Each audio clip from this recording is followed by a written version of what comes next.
نہایت ہی معزز و مکرم دوست احباب اور نمازی حضرات اور جو لوگ بھی میری گفتگو کو سماعت کر رہے ہیں، اللہ وحدہ لا شریک کا کرم کرم ہے کہ خالق کائنات جل و علا نے ایک بار پھر ہمیں جمعہ المبارک کی مبارک گھڑیاں نصیب فرمائیں اور ہمیں اپنے دامن کو نیکیوں سے بھرنے کی توفیق عطا فرمائے۔ یقیناً یہ اللہ رب العالمین کا اپنے بندوں سے انداز محبت ہے کہ اللہ اپنے بندوں کو بخشش کے مواقع عطا کرتا ہے تاکہ میرا بندہ میری بارگاہ میں سجدہ ریز ہو کر، میرے دربار میں حاضر ہو کر میری بارگاہ میں گڑ گڑائے، مجھ سے التجائیں کرے، مجھ سے بخشش کی بھیک مانگے تو اللہ عطا فرما دیتا ہے۔ یقیناً یہ بڑی سعادت ہی کی بات ہے۔ آج جمعۃ المبارک 14 صفر المظفر ہے اور 20 صفر المظفر کو ملک پاکستان بلکہ پوری دنیا کی عظیم روحانی شخصیت مرکز الاولیاء کے اندر جگمگاتا نورانی مزار پر انوار حضرت سیدنا علی حجویری داتا گنج بخش رحمۃ اللہ تعالی علیہ کا عرس مبارک ہے، اور آپ رحمۃ اللہ تعالی علیہ کی سیرت ہی کے حوالے سے یہاں پر کچھ باتیں ذکر کی جائیں گی آج کے اس خطبے کے اندر۔ توجہ سے سماعت فرمائیے گا تاکہ ہمیں پتہ چلے کہ داتا صاحب رحمۃ اللہ تعالی علیہ کس قدر علمی اور روحانی شخصیت تھے اور اللہ رب العالمین نے آپ کو کیا مقام اور مرتبہ عطا فرمایا۔ سب سے پہلے ایک بات تو اپنے ذہن نشین کر لیجئے کہ اللہ کے جتنے بھی اولیاء کرام ہیں، جتنے بھی اس کے ولی ہیں، جتنے بھی مقدس ہستیاں گزری، بالخصوص وہ ہستیاں جن کے مزارات بنے ہوئے ہیں، وہ ایسے نہیں بن گئے۔ ان کی محبت آج بھی دلوں کے اندر ایسے نہیں گھر کی ہوئی، بلکہ ان لوگوں نے عبادات اور ریاضات کے ذریعے اپنے رب عز و جل کو اتنا راضی کیا کہ اللہ رب العالمین نے ان کا پھر چرچا کر دیا، جیسا کہ قرآن مجید فرقان حمید میں ہے، فَاذْكُرُونِی أَذْكُرْكُمْ۔ اللہ فرماتا ہے کہ تم میرا ذکر کرو، میں تمہارا چرچا کر دوں گا۔ تو یہ حضرات اس آیت کے اس جز کے مصداق ہیں کہ ان لوگوں نے اپنی رہتی دنیا تک، آخری وقت تک اپنے رب عز و جل کو یاد کیا، اللہ رب العالمین کی وحدانیت کا پیغام دیتے رہے، تبلیغ دین کرتے رہے۔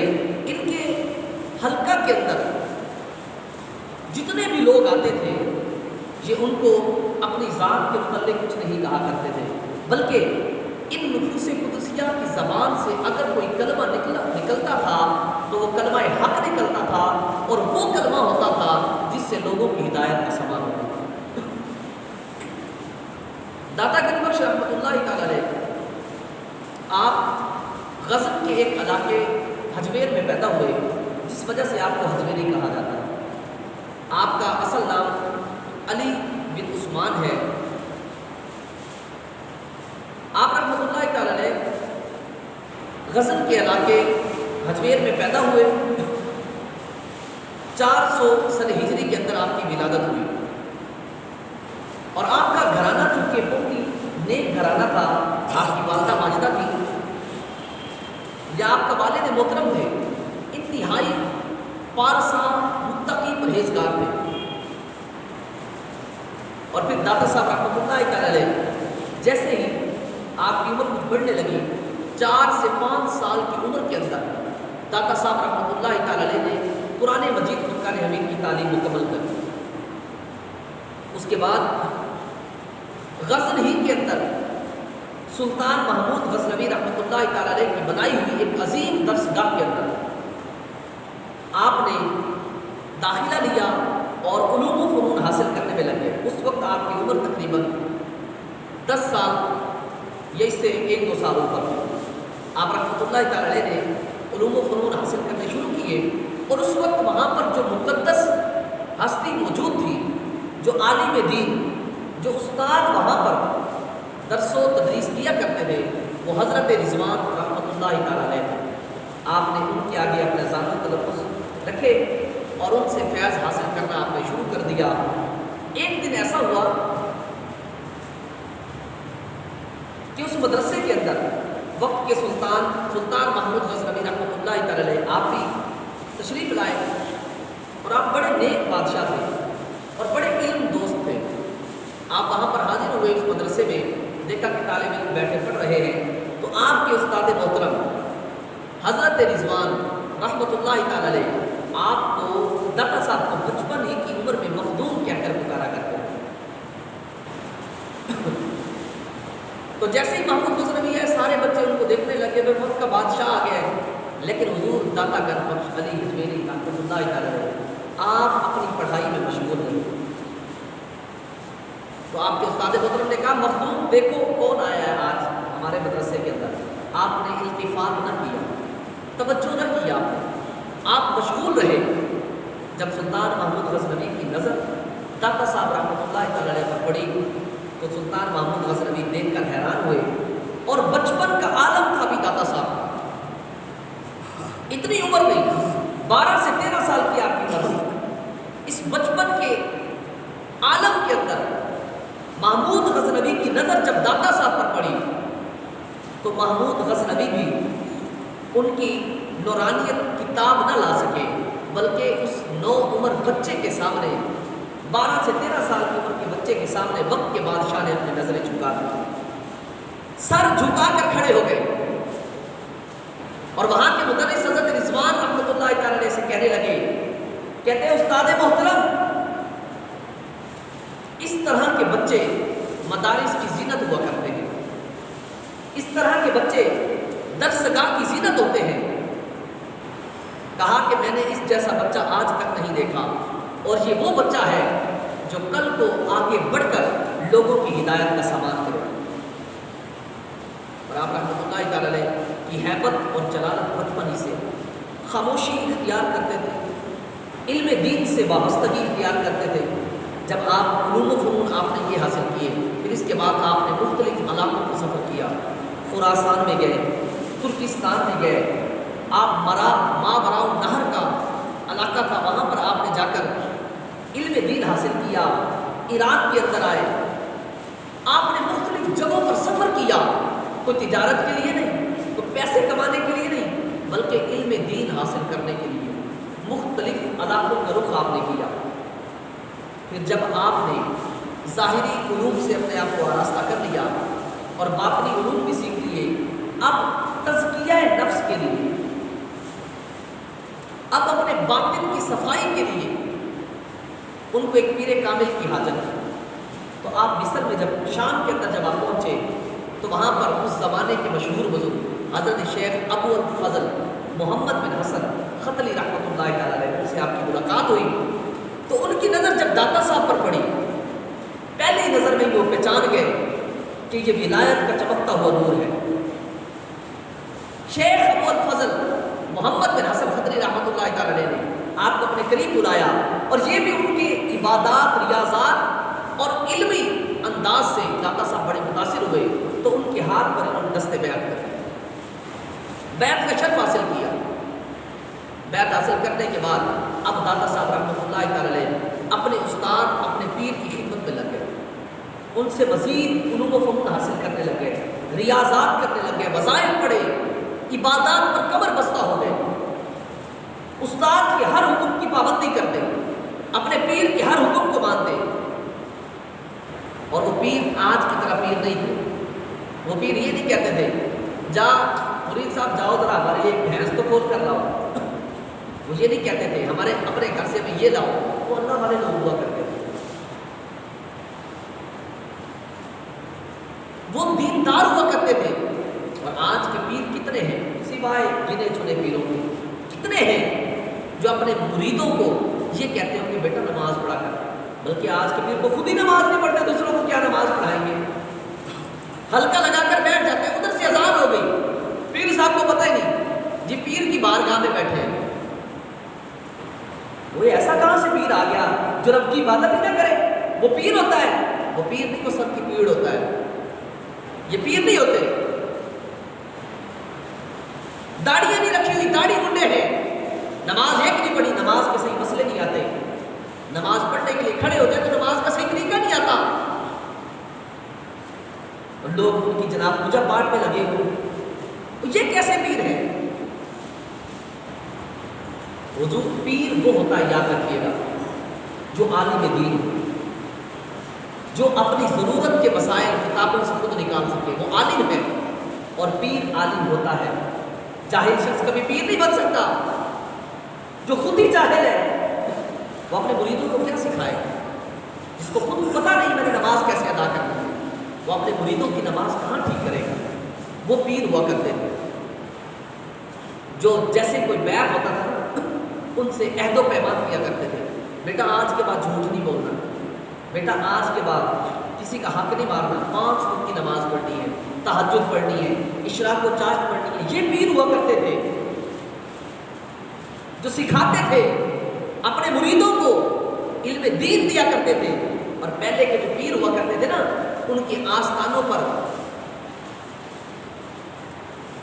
کیا ہوا کرتا تھا؟ ان کے آستانوں پر مدرسے ہوا کرتے تھے، مسجد ساتھ ہوا کرتی تھی۔ آج تو پیر ڈر کے بارے مسجد نہیں بناتے، پتہ خود ہی نماز پڑھنی پڑے گی۔ اس وقت درس گاہیں ہوا کرتی تھی، وہ پیر خود عالم ہوا کرتے تھے اور اپنے درس گاہ میں بیٹھ کر اپنے مریدوں کی خاص تربیت کیا کرتے تھے، ان کا تزکیہ نفس کرتے تھے، ذکر اللہ کرا کے ان کی لو لگاتے تھے۔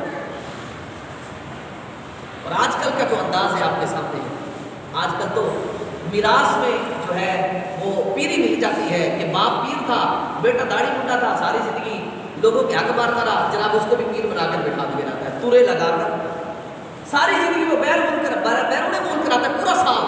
جب پتہ چلتا ہے کہ وہ جی مزار پہ عرس آنے والا ہے فلاں ابا جی کا، تو اب وہ بیٹا انگلینڈ سے آتا ہے، وہی داڑھی منڈا اس کو جناب دستار بنا کے بٹھا دیتے ہیں، چل بھی دستار پہنا دی، بیٹھ گئے، پیر صاحب کے صاحبزادے ہیں، تو ٹھیک ہے بھائی، پیر صاحب کا صاحبزادہ ہے تو ٹھیک ہے، پیر صاحب ادب کے قابل تھے، پیر صاحب چلے گئے، ان کے بیٹے کو دیکھو، بیٹا ہے شریعت کا پابند کہ نہیں ہے، عقیدت میں اس کے ہاتھ چکے جا رہے ہیں اور پتہ نہیں کیا کیا جاتا ہے، اور بیٹا جیسے اس فارغ ہوتا ہے پیسہ اکٹھا کیا اور چل بھائی پھر بھاگ گیا بعد میں، اور وہاں جا کر عیاشیاں کی۔ ایسے ہوتے ہیں پیر، ایسے لوگوں کے بارے میں تو کلندر لاہور اقبال نے کہا تھا نا، ہم کو تو میسر نہیں مٹی کا دیا بھی، گھر پیر کا بجلی کے چراغوں سے ہے روشن، کم باذن اللہ جو کہہ سکتے تھے وہ رخصت ہوئے، کہا کہ جو کم باذن اللہ کہہ کے ٹھوکر سے مردے زندہ کر دیا کرتے تھے، کہا وہ نہیں رہے، کم باذن اللہ جو کہہ سکتے تھے رخصت ہوئے،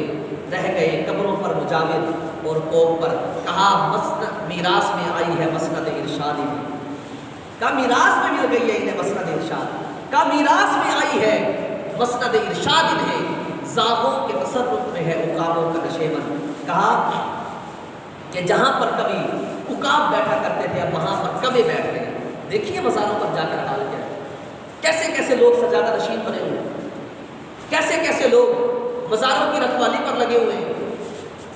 وہ جناب یہ سجادہ نشین ہے جی، پیر صاحب کی لڑی سے آ رہے ہیں، داڑھی پوری نہیں ہے، نماز کا پتہ نہیں ہے، یہ پیر صاحب مراقبہ کرتے ہیں، پیر صاحب مدینے جا کے نماز پڑھتے ہیں، اور اردو کے پٹھو ایسے پیر، یہ پیر ہوتے ہیں۔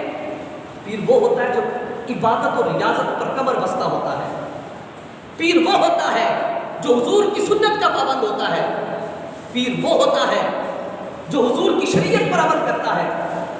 کھانا یہی کھانا اور نماز پیر صاحب مدینے پڑھتے ہیں، کیا حضور کے گھر میں لنگر نہیں ملتا اس پیر کو؟ سارا سال کمائیاں کریں گے، لوٹ مار کریں گے، جب عرس کے دن آتے ہیں تو جناب ان کو تورا پہنا کے، وہ جو قریب میں وہ جو چیلے ہوتے ہیں وہ تورے پہنا کے بٹھا دیتے ہیں پیروں، آنکھیں کھول کر جایا کرو، ایسے لوگوں سے بچا کرو۔ پیر کو پیر سمجھو، پیر ہے کیا؟ پیر یہ نہیں ہوتے جو لوگوں کی لوٹ مار کریں، عجیب و غریب طوفان بدتمیزی ہوتا ہے مزاروں پر، میلے لگے ہوئے ہیں، مراسی آ کر ناچ رہے ہیں، یہ مزارات کا تقدس پامال کیا جا رہا ہے، بزرگوں کی بے حرمتی کی جا رہی ہے۔ خدارا ان سے بچا کریں. وہاں نے کہا تھا نا ہم کو تو میسر نہیں مٹی کا دیا بھی، گھر پیر کا بجلی کے چراغوں سے ہے روشن. مرید مر رہے ہوتے ہیں باہر آ کر، دھوپ پہ پڑے ہوتے ہیں، پیر صاحب اے سی لگا کے پڑے. یہ پیر ہے. مرید آیا، کوئی بھینس لے کے آ رہا ہے، کوئی بکرا لے کر آ رہا ہے پیر صاحب کے پاس. لنگر پک رہے ہیں، پیر صاحب بکرے مور کو سلم کھا رہے ہیں. مریدوں کو وہ جناب پتلا شوربے والا جناب وہ سالن وہ پوری قوم میں تقسیم ہو رہا ہے، ایک ہی بکرا پکا ہوا. اور پیر صاحب کے گھر میں فریج بھرے ہوئے ہیں. پیر تو تربیت کے لیے ہوتا ہے. مرشد کو مرشد پتہ ہے کیوں کہتے ہیں؟ کیونکہ وہ اپنے مریدوں کی ہدایت کا سامان کرتا ہے. مرشد کا مطلب ہوتا ہے ہدایت دینے والا، راہ راست پر چلانے والا، تربیت کرنے والا، تزکیہ نفس کرے، ان کے ذہنوں کو پاک کرے، ان کے دلوں کو پاک کرے. یہ مرشد ہوتا ہے. آج تو مرشد کھانے پینے والے. ہم کو تو میسر نہیں مٹی کا دیا بھی، گھر پیر کا بجلی کے چراغوں سے ہے روشن. تم باذن اللہ جو کہہ سکتے تھے رخصت ہوئے، رہ گئے قبروں پر جاگیر اور کوپ پر. میراث میں آئی ہے مسند ارشاد نے، زاغوں کے تصرف میں ہے عقابوں کا نشیمن. کا شہری ہو دیہاتی ہو سادہ ہے مسلمان، شہری ہو دیہاتی ہو سادہ ہے مسلمان. بتوں کی طرح پوچھتے ہیں کعبے کے برہمن. آج پیروں کی حالت دیکھیں جن کو شریعت کا ہی نہیں پتا. مرید آ کر عورتیں ساتھ ہی ملی ہوئی ہیں، عورتیں بیٹھی ہیں، عورتوں کے سروں پہ ہاتھ رکھے ہوئے ہیں. بتاؤ میرے حضور سے بڑا بھی کیا کوئی پیر آیا دنیا میں؟ میرے آقا سے بڑا بھی کیا کوئی پیر آیا دنیا میں؟ حضور فرماتے انا لا اصافح للنساء. حضور فرماتے میں نے کبھی عورتوں سے مصافحہ نہیں کیا. حضور نے کبھی عورت کو ہاتھ نہیں لگایا غیر محرم کو. اور وہ حضور جن کا شیطان، جن کا ہمزاد بھی مسلمان ہو چکا تھا، اور وہ سرور کائنات جو معصوم ہے، جن کے بارے میں خطا کا تصور بھی نہیں کیا جا سکتا، وہ امام الانبیاء، وہ کبھی غیر محرم کو ہاتھ تک نہ لگائے. اور یہاں پیر جناب سروں پہ ہاتھ رکھ رہے ہیں. پیر بیٹھے ہوئے گفتگو کر رہے ہیں عورتوں کے ساتھ، اور ان کو روحانی اور عظیم شخصیت قرار دیا جا رہا ہے. یہ روحانی شخصیت ہے. حضرت جنید بغدادی رحمۃ اللہ تعالی علیہ فرماتے ہیں، آپ فرماتے ہیں، سننا ذرا بات سننا. حضرت جنید بغدادی فرماتے ہیں، آپ فرماتے ہیں کہ اگر جگہ خانہ کعبہ ہو، جگہ خانہ کعبہ ہو اور پڑھنے والی رابعہ بصریہ ہو، اور جو چیز پڑھانی ہے وہ قرآن ہو، تو آپ فرماتے ہیں پھر بھی میں نہیں پڑھاؤں گا. کیوں؟ کیونکہ عورت ہے. کہا کیا کہ جگہ خانہ کعبہ ہو، پڑھنے والی رابعہ بصریہ ہو، اور جو چیز پڑھانی ہے وہ قرآن ہو. آپ فرماتے ہیں پھر بھی نہیں پڑھاؤں گا. کیوں؟ کیونکہ وہ عورت ہے. بتاؤ، رابعہ بصریہ جیسی نیک خاتون پڑھنے والی ہو اور قرآن پڑھایا جا رہا ہو اور خانہ کعبہ میں پڑھایا جا رہا، پھر بھی نہیں پڑھایا جا رہا. اتنے بڑے بزرگ حضرت جنید بغدادی رحمۃ اللہ علیہ. تو سمجھے، پیروں کو سمجھے جو حقیقت میں ولی اللہ ہوتے ہیں. پتہ نہیں کس طرح ہم نکل گئے. تو یہ داتا صاحب تھے رحمۃ اللہ تعالی علیہ. آپ رحمۃ اللہ تعالی علیہ آپ اپنے پیر کی خدمت میں لگے رہے. اور آپ کے پیر جو تھے شیخ ابو الفضل محمد بن حسن فتلی رحمۃ اللہ تعالی علیہ. اور یہ مرید پتہ ہے کس کے تھے؟ شیخ علی حسنی رحمۃ اللہ تعالی علیہ کے یہ مرید تھے. اور شیخ حسنی رحمۃ اللہ تعالی علیہ یہ حضرت ابو بکر شبلی رحمۃ اللہ تعالی علیہ کے مرید تھے. اور شیخ ابو بکر شبلی رحمۃ اللہ تعالی علیہ حضرت جنید بغدادی رحمۃ اللہ تعالی علیہ کے مرید تھے. اور حضرت جنید بغدادی رحمۃ اللہ تعالی علیہ حضرت سیری سختی رحمۃ اللہ تعالی علیہ کے مرید تھے. حضرت سیری سختی رحمۃ اللہ تعالی علیہ حضرت معروف کرخی کے مرید تھے. حضرت معروف کرخی رحمۃ اللہ تعالی علیہ حضرت امام داؤد طائی رحمۃ اللہ تعالی علیہ کے مرید تھے. اور حضرت امام داؤد طائی رحمۃ اللہ تعالی علیہ حضرت حبیب اجمی رحمۃ اللہ تعالی علیہ کے مرید تھے. حضرت حبیب اجمی رحمۃ اللہ تعالی علیہ حضرت خواجہ حسن بصری رحمۃ اللہ تعالی علیہ کے مرید تھے. اور حضرت خواجہ حسن بصری رحمۃ اللہ تعالی علیہ ولایت کے بادشاہ حضرت مولا مشکل کشا علی المرتضیٰ شیر خدا رضی اللہ تعالیٰ عنہ کے مرید تھے. تو یہ پیر ہوا کرتے تھے یار، جو اپنے مریدوں کو لگاتے کہاں تھے؟ عبادت پر لگاتے تھے. دادا صاحب فرماتے ہیں کہ جب میرے پیر صاحب نے مجھے دیکھا کہ میں علم اور معرفت کے اعتبار سے درجات طے کرتا جا رہا ہوں، بلندیوں پر ہوں، تو میرے پیر صاحب شیخ ابو الفضل رحمۃ اللہ تعالی علیہ نے مجھ سے فرمایا، آپ نے فرمایا بیٹا جاؤ اب جا کر اللہ کے دین کی تبلیغ کرو. اتنے سال علم حاصل کیا، کتنے سال لوگ تو کہتے ہیں ان بابوں کے پاس کیا ہوتا ہے، وہ بابوں کے پاس بڑا ہوتا ہے، تمہیں کیا پتا ان بابوں نے اپنی ساری زندگی راہ خدا میں صرف کی ہوتی ہے، ان کہتے ہیں بابوں کے پاس کیا ہوتا ہے، جی ان مزاروں والے یہ تو بت خانے بنے ہوئے ہیں، کہتے ہیں ایسے اندر لوگ پڑے ہیں۔ اللہ اکبر۔ داتا صاحب کا سننا، داتا صاحب رحمۃ اللہ تعالی علیہ، آپ کو پیر صاحب نے حکم دیا، کہا کہ بیٹا جاؤ، جا کر لاہور کی سرزمین پر اپنے دین کا کام کرنا ہے۔ تو داتا صاحب پتہ کیا کہتے ہیں، کہتے ہیں کہ حضور وہاں تو پہلے ہی میرے جو پیر بھائی ہیں حضرت حسن زنجانی رحمۃ اللہ تعالی علیہ، وہ تو پہلے وہاں پر دین کی خدمت کر رہے ہیں، آپ نے فرمایا بیٹا جاؤ، یہ میرا حکم ہے، جاؤ، میں کچھ اور دیکھ رہا ہوں، تم جاؤ۔ داتا صاحب فرماتے ہیں میں لاہور روانہ ہوا۔ آپ فرماتے ہیں جب میں لاہور کے قریب ہی تھا، ابھی لاہور کی آبادی میں داخل نہیں ہوا، تو مجھے رات ہوئی تو میں نے کہا چلو یہاں کچھ آرام کر لیتا ہوں۔ آپ فرماتے ہیں رات میں نے آرام کیا، صبح جب ہوئی تو لاہور کی آبادی میں جیسے داخل ہونے لگا نا، سامنے سے ایک جنازہ آ رہا تھا، سامنے سے ایک جنازہ آ رہا تھا۔ میں نے لوگوں سے پوچھا یہ جنازہ کس کا ہے؟ لوگوں نے کہا کہ یہ حضرت حسن زنجانی رحمۃ اللہ علیہ کا جنازہ ہے۔ آپ کہتے ہیں میں استاد اپنے پیر کی اس حکمت کو سمجھ گیا، پیر صاحب کو پتا تھا کہ حسن زنجانی ایک ولی جا رہا ہے دوسرے کی حاجت ہے، کہا اس لیے پیر صاحب نے مجھے وہاں بھیجا، کہا کہ وہاں گیا، اور داتا صاحب نے وہاں جا کر کیا کیا بھائی؟ داتا صاحب کرنے کیا گئے تھے؟ آپ نے جاتے ہی داتا صاحب رحمۃ اللہ تعالی علیہ وہاں پر سب سے جو پہلا کام کیا وہ خانہ خدا اللہ کا گھر مسجد بنوائی۔ آپ نے فرمایا مسجد بناؤ، اور اس کے اندر سارا خرچہ داتا صاحب نے اپنے پلے سے کیا۔ یہ اللہ والے تھے، اللہ والوں کی سیرت تو پڑھو، ایسے لوگ باتیں کرنے لگ جاتے ہیں یار، دیکھو تو صحیح ان کی شان کیسی تھی، علم دین حاصل کرتے رہے ساری زندگی، اور پھر اسی علم دین کو کہاں پر تھے؟ غزن کے علاقے حجبیر میں پیدا ہوئے، خراسان، ترکستان، ماوراء النہر، عراق، شام، کہاں کا علم دین حاصل کرنے کے لیے گئے، اور پھر پیر کے حکم پر کہاں روانہ ہو گئے؟ کہ ان کے خاندان نہیں تھے، کہ ان کے ماں باپ نہیں تھے، سب کچھ چھوڑا حضور کے دین کی خاطر، اور آج لوگ بیٹھے باتیں کرتے ہیں، پتہ نہیں ہے نا ان کو لوگ کیسے عظمت والے تھے۔ ان کے ہاں پیر ولی ہو تو ان کو پتا ہونا ولی کہتے کس کو ہے۔ وہ کہتے ہیں نا سنار کو سونے کی قدر ہوتی ہے اور جوہر کی قدر جوہری کو ہوتی ہے۔ عام شخص کیا پہچانے کہ اللہ والے کیا ہوتے ہیں؟ داتا صاحب نے پہلا کام کیا، خانہ خدا مسجد تعمیر کروانی شروع کر دی۔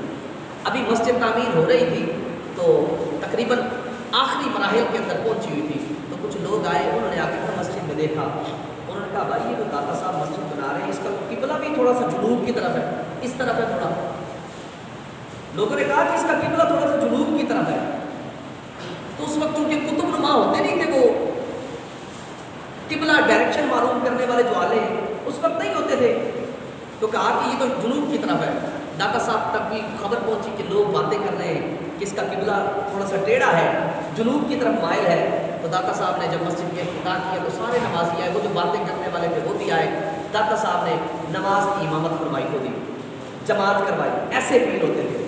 آپ نے امامت کروائی، امامت کروانے کے بعد آپ لوگوں کی طرف متوجہ ہوئے، آپ نے لوگوں سے مخاطب ہو کر ارشاد فرمایا، لوگوں میں نے سنا ہے کہ کچھ لوگ کہہ رہے ہیں کہ میں نے قبلہ درست نہیں رکھا، میں نے قبلہ درست نہیں رکھا۔ داتا صاحب نے اپنی انگلی سے اشارہ کیا محراب کے اندر، آپ نے فرمایا دیکھو یار قبلہ ٹھیک ہے کہ نہیں، آپ نے اشارہ، آپ نے فرمایا دیکھو یار قبلہ ٹھیک ہے کہ نہیں۔ جیسے لوگوں نے محراب کے اندر دیکھا، ان کو سامنے کعبۃ اللہ شریف نظر آیا۔ یہ وہ لوگ تھے، لوگ سمجھ گئے کہ یار جو محراب سے کعبہ اللہ شریف دکھا رہا ہے اس کا قبلہ ٹھیک نہیں تو پھر قبلہ ٹھیک کس کا ہوگا؟ اللہ اکبر۔ یہ شان تھی داتا صاحب رحمۃ اللہ تعالی علیہ، اور آپ کی ولایت اور آپ کی شہرت کا ڈنکا وہاں پر بجنے لگ گیا۔ اس وقت پنجاب کا جو نائب، پنجاب حاکم کا جو نائب تھا، اس کو پتا چلا، اس کا نام تھا رائے راجو۔ پنجاب کا جو حاکم تھا اس کا نائب تھا رائے راجو، غیر مسلم تھا، وہ جادوگر بھی تھا، شوبدہ باز تھا۔ اس کو جب پتا چلا کہ داتا صاحب رحمۃ اللہ تعالی علیہ یہاں پر کوئی علی حجویری آیا ہے تو وہ بڑا جناب دین کی خدمت کر رہا ہے، تو اس کو جیسے پتا چلا وہ داتا صاحب کے پاس آیا، اور اس نے داتا صاحب رحمۃ اللہ تعالی علیہ کی کرامت دیکھی۔ وقت کے دامن میں مصدق نے تو بیان کرتا، اس نے کرامت دیکھی، کرامت دیکھ کر وہ بھی دارہ اسلام میں داخل ہوتے، اور لوگ جھوک در جھوک آئے، جنہوں نے کفر اور شرک کی گندی وادیوں کو چھوڑ کر اسلام کے طیب اور پاک دامن کو قابو کیا، اسلام کے دامن سے وابستہ ہوئے، یہ داتا صاحب ہے۔ اور ایسے ولی ہوا کرتے ہیں، یہ پیر ہوتے ہیں جو لوگوں کو راہ راست پر لگاتے ہیں۔ آج کل کے جو لوگ بیٹھے یہ پیر نہیں، یہ سر کی پیڑ ہوتے ہیں، مریدوں سے لے لے کے پراٹھوں پہ گھومتے ہیں، یہ پیر ہیں۔ مرید بیچارہ مر رہا ہے، پیر صاحب آئیں گے، سال میں ایک بار چکر لگائیں گے اور جناب وہ ڈھیروں ڈھیر تحائف لیں گے، مال متا مریدوں سے لے کر وہ پیر صاحب جا رہے ہیں۔ آستانوں پہ جاؤ تو پیر صاحب سے ملاقات نہیں ہوتی، پیر صاحب کوئی مسئلہ نہیں بتاتے کبھی مریدوں کو، کبھی محفل ہو جائے بیان ہو تو پیر صاحب کہتے ہیں ہمیں نہیں آتا، ہم کسی اور کو بلاتے ہیں۔ بھائی خود کچھ پڑھو، پیر صاحب نے تو تمہیں سنائے نا۔ ان کی نمازوں کا حال دیکھا کرو جا کر، آستانوں کے قریب مدرسے نہیں ہوتے، مسجد تک نہیں ہوتی۔ کیوں؟ پتہ ہے خود پڑھنا پڑے گا، پڑھانا پڑے گا، یا مسجد میں نماز پڑھنی پڑے گی۔ لنگر کھانے لگے ہوئے ہیں، مرید آئے کھا پی کے جناب لمیاں ڈال کے سگریٹ لگا کے پڑے، کہیں تو چرسے اور بھگے چلتی ہیں۔ یہ ملتان کے آپ کے کئی ایسے ہیں واقعات، یہ مزارات کا تقدس پامال کیا جا رہا ہے۔ یہ وہ لوگ ہیں جو بزرگان دین کی بے حرمتیاں کرتے ہیں، جو اللہ والوں کی بے حرمت، اللہ والے تو اتنی شان و شوکت کے مالک ہیں۔ پھر داتا صاحب رحمۃ اللہ تعالی علیہ، آپ نے وہاں پر تبلیغ دین کی، ایک عرصہ دراز تک داتا صاحب لوگوں کی باتیں بھی سہتے رہے، اللہ کے دین کی تبلیغ بھی کرتے رہے۔ جو آپ کے حلقے میں آ کر بیٹھتے تھے، داتا صاحب ان کو علم و فضل کی باتیں بتایا کرتے تھے، علم و حکمت سکھاتے تھے، ان کو دانائی کی باتیں بتاتے تھے، ان کو قرآن و حدیث کی تعلیم دیا کرتے تھے داتا صاحب رحمۃ اللہ تعالی علیہ۔ پھر اس کے بعد آپ داتا صاحب کی علمی کاوش دیکھیے گا، داتا صاحب نے علمی کاوش کتنی کی تھی، اللہ اکبر۔ لوگ تو کہتے ہیں نا کہ جناب یہ لوگ ایسے دنیا سے چلے گئے، ان کے ایسے ان کو تو کچھ پتہ ہی نہیں تھا، ان کی تم لوگ کرامتیں بیان کرتے ہو۔ میں ان علماء کو بھی کہتا ہوں جو تم صرف اولیاء کی کرامتیں بیان کرتے ہو، کاش کے اولیاء کی استقامتیں بیان کی جاتی، آج لوگوں کو پتہ ہوتا کہ ہمارے ولی اللہ کتنے کامل تھے، کتنے عبادت گزار تھے، کتنے ریاضت والے تھے، کتنے صوم و صلات کے پابند تھے۔ یہ نہیں بیان کیا جاتا محراب و منبر پر۔ داتا صاحب رحمۃ اللہ تعالی علیہ نے اپنی زندگی میں 10 بڑی اور عظیم کتابیں آپ نے تحریر فرمائی، 10 کتابیں آپ نے تحریر فرمائی۔ پہلی کتاب سنیے گا، داتا صاحب کی جو مشہور زمانہ کتاب ہے کشف المحجوب، اس کو پڑھیے گا آپ کو پتہ چلے گا کہ داتا صاحب ولایت کے کس مرتبے پر فائز تھے۔ کشف المحجوب پڑھ کے دیکھیے، میں اور کتابوں کی طرف نہ بھی جاؤں، آپ ایک کتاب پڑھیے، خدا کی قسم آپ کو پتہ چلے گا داتا صاحب کا علمی اور روحانی مقام کیا تھا۔ ایک اور داتا صاحب نے کتاب لکھی منہاج العابدین، اسرار خلق والمونات، نحو القلب آپ نے لکھی، شرح کلام منصور لکھی، ایمان کے نام پر کتاب لکھی، دیوان لکھی، کتاب فنا و بقا لکھی، کتاب البیان لأہل العیان لکھی، الرعایت بحقوق اللہ تعالی لکھی۔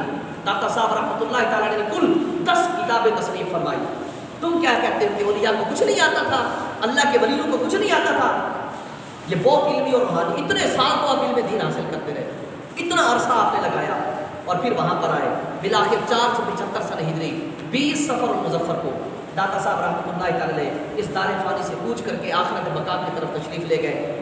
پھر ایک وقت آیا کہ جب حضرت حسن سنچری خواجہ معین الدین چشتی اجمیری رحمۃ اللہ تعالی ان کے پیر صاحب نے جب ہند کی طرف اجمیر کی طرف روانہ کیا دین مدین کی خدمت کے لیے، تو انہوں نے سب سے پہلا پڑاؤ داتا صاحب رحمۃ اللہ تعالی کے مزار پرانوار پر کیا، اور انہوں نے وہاں پر 40 دن اعتکاف کیا، 40 دن وہاں پر بیٹھے عبادت کی، اعتکاف میں رہے، حجرے کے اندر عبادت کرتے رہے، ریاضت کرتے رہے، قرآن کی تلاوت کرتے رہے، اور داتا صاحب سے انہوں نے 40 دن کے اندر وہ فیض پایا کہ خواجہ معین الدین چشتی اجمیری رحمۃ اللہ تعالی اپنی زبان سے یہ کہنے پر مجبور ہو گئے، گنج بخش فیض عالم مظہر نور خدا ناکسارا پیر کامل کاملارا رہنما، یہ کہنے پر مجبور ہو گئے۔ اور آج تا دم قیامت خواجہ معین الدین چشتی اجمیری رحمۃ اللہ تعالی نے جو فیض پایا تھا، اور جس فیض کے زمرے کے اندر آپ کے منہ سے جو الفاظ نکلے تھے، تا دم قیامت وہ مرکوب رہیں گے، رقم رہیں گے، اور دنیا اسلام کے چاہنے والوں کے لبوں پر ویسے ہی کھیلتے رہیں گے وہ الفاظ کہ آپ کے ان شعروں کا مطلب کیا ہے۔ گنج بخش فیض عالم، کہا کہ حضور آپ کا فیض پوری کائنات پر بٹ رہا ہے۔ بھائی جس کو کچھ ملتا ہے تو وہی گن گاتا ہے نا۔ خواجہ معین الدین چشتی اجمیری کو ملا تو انہوں نے بولا نا، کہا کہ گنج بخش فیض عالم، کہا کہ داتا صاحب آپ کا فیض تو پوری کائنات پر بٹ رہا ہے، مظہر نور خدا، آپ تو اللہ رب العالمین کے نور کا مظہر ہے، آپ تو اللہ کی نورانیت کا مظہر ہے۔ پھر کہا